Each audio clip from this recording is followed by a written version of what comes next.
Tonight on DC News Now, a quadruple amputee and professional cornhole player accused of killing a man during an argument, then driving off with his body, where the suspect was eventually arrested. More suspicious devices discovered at a Maryland park, forcing it to close for a second day. It's very scary, and actually, while I'm sitting here picking my son up from the bus stop, it makes me kind of question if I'm safe.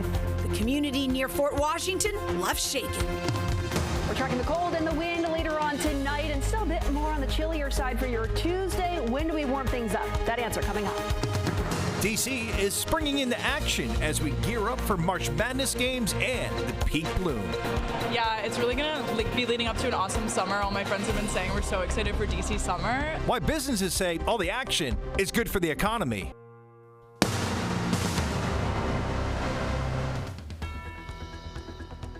We begin with breaking news now at 9. A federal police officer shot in the district. Thank you for joining us for DC News Now. I'm Chris Flanagan. And I'm Susan Tran. This happened in the southeast, not far from the Maryland border. DC News Now's Yammer Sase joining us live from the scene there at Prince George's County. Yamri, very active right now. What do we know about that officer who was shot? Yeah, we know that was a U.S. Park Police officer that was shot here a little over an hour ago, right here off of Queen Stroll Place in Southeast D.C. You can see this extremely active scene. We do know that officer was taken to the hospital and is in critical condition. As you can see, a lot of federal agencies are out on the scene. We have D.C. Police, the FBI, U.S. Park Police, and several other agencies just trying to piece together exactly what took place. You can even see shell casings from the gunfire on the ground as they continue to investigate. Now, again, D.C. Police confirmed that no MPD members were injured, but the D.C. Police Union did say that a U.S. Park Police officer was shot right here off of Queen Stroll Place, and the officer was taken to the hospital and is in critical condition. D.C. Police Union says that they're sending prayers for the officer and also the union at this time. Now, again, we're going to continue to follow this story and bring you the latest. We're trying to gather as much information as possible, and we're hoping to bring that to you in the next hour. But at this moment, you can see it's an extremely active scene right now, and we're going to continue to follow this story and bring you the latest. For now, reporting right here in Southeast D.C., I'm Yamari Sase, DC News Now. All right, thoughts certainly with that officer, Yamari. Thank you. Meanwhile, a bizarre murder investigation in Maryland. A quadruple amputee is accused in a deadly shooting last night. The Charles County Sheriff is saying the professional cornhole player that is, was driving in La Plata and shot and killed a passenger in his car during an argument. DC News Now's Daniel Hamburg joining us live outside of the sheriff's office. All right, so Daniel, how does a quadruple amputee fire a gun while driving? Chris and Susan, there's actually video that he posted himself on YouTube showing him firing a 9mm handgun. He loads it himself and then fires off 10 rounds. This is 27-year-old Dayton Weber. He got a bacterial infection when he was 10 months old, so doctors had to amputate both his legs and arms, so he's learned how to use them over the years. Now detectives are trying to figure out just exactly what happened here. Deputies with the Charles County Sheriff's Office spent Monday night searching the grassy area along Radio Station Road, looking for evidence after detectives say Dayton Weber shot and killed one of the passengers he was driving. Witnesses told detectives Weber picked them up from work in a white Tesla, and the victim, Braddock Wells, was already in the front passenger seat. Investigators say as they were driving down Radio Station Road, Wells and Weber were in a heated argument. During the argument, Weber pulled a gun out and shot Wells twice in the head. The sheriff's office says Weber pulled over in the area of Radio Station Road and Lano Drive and asked the passengers to help pull Wells out of the car, but they refused, got out of the car, and flagged down a police officer. At 12:41 a.m., someone on Newport Church Road, 10 miles south, called 911 after she saw a body in a yard. That's where deputies found Wells dead. The sheriff's office says everyone in the car knew each other. Now, Weber was arrested today more than 100 miles away in Charlottesville, Virginia. He is awaiting extradition back here to Charles County, where he will face charges of first and second degree murder, as well as other charges. We're live in La Plata. Daniel Hamburg, DC News Now. All right, also all new tonight in Maryland, 5 firefighters rushed to the hospital in Prince George's County, along with a man pulled from the basement of a burning home. We're told all are expected to be okay. That fire broke out along Allison Street in Landover Hills. A mother says her son went back into the home to save the family dog. Both were rescued and recovering at a D.C. hospital. Prince George's County Fire and Rescue saying 4 firefighters had minor burns. Another hurt their back. All taken to the hospital for treatment. And firefighters say they're investigating whether the home had working smoke alarms, but the mother of that man who escaped tell us the home did not have them. It's terrible. It's terrible. But we're stable, yeah. I don't know what I'm going to do, but at least we have a life, and my son, he's stable. Officials say they're not sure what caused the fire, but both Prince George's County fire investigators and federal investigators with the ATF were on scene combing through the rubble.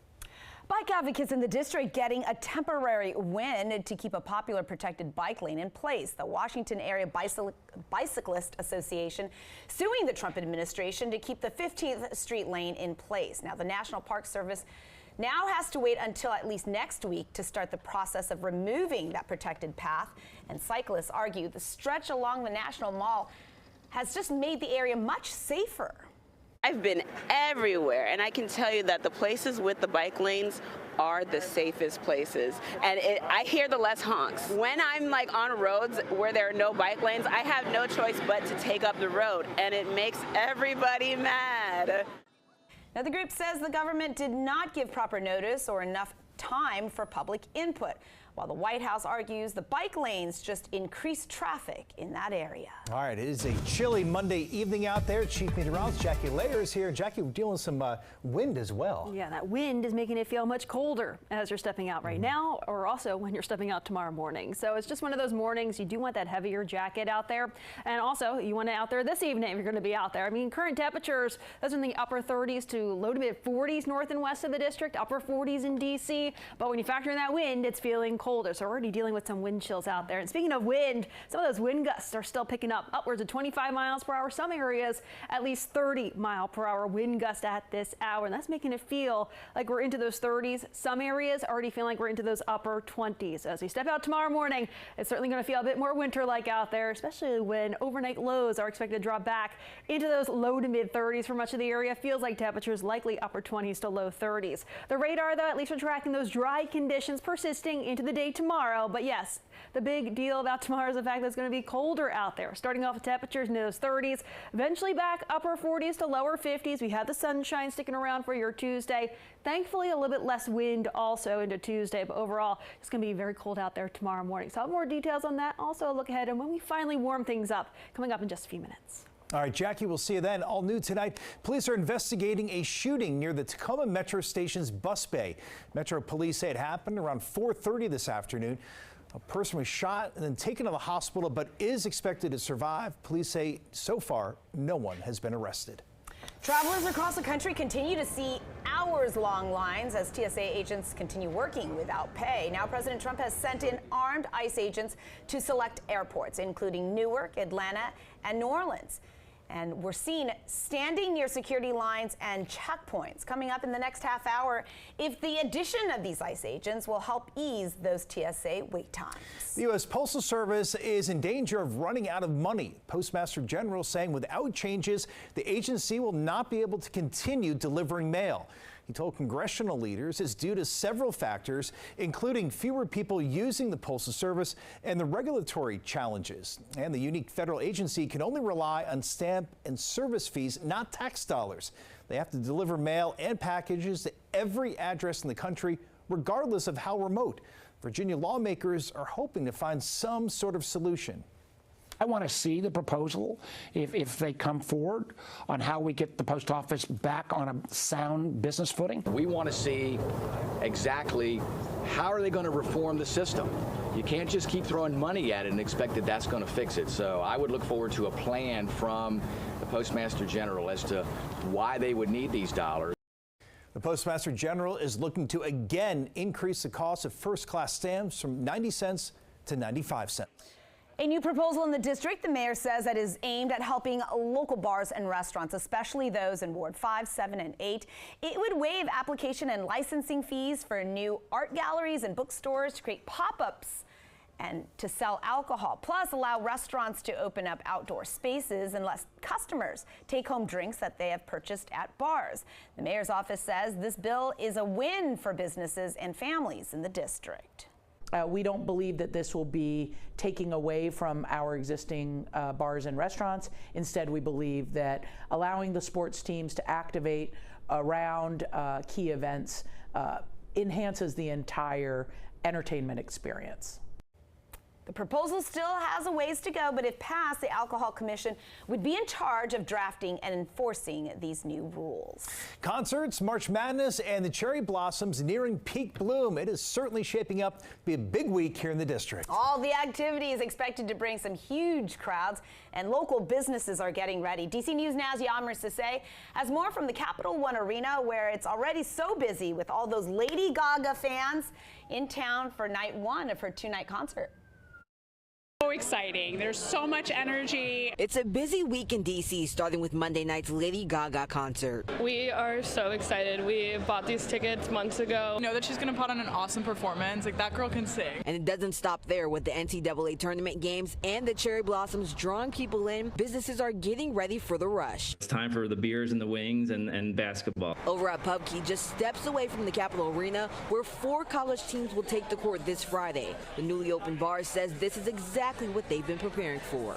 We're like, bring it on, let's go. We've been seeing a lot more foot traffic out and about, and so we're ready to see even more people for, this coming March Madness weekend at the Capital One Arena, and, more and more folks out and about enjoying this cherry blossom season. And over on U Street, Sports and Social says this is one of their busiest times of the year. It turns, regular weekday traffic into weekend level, high volume.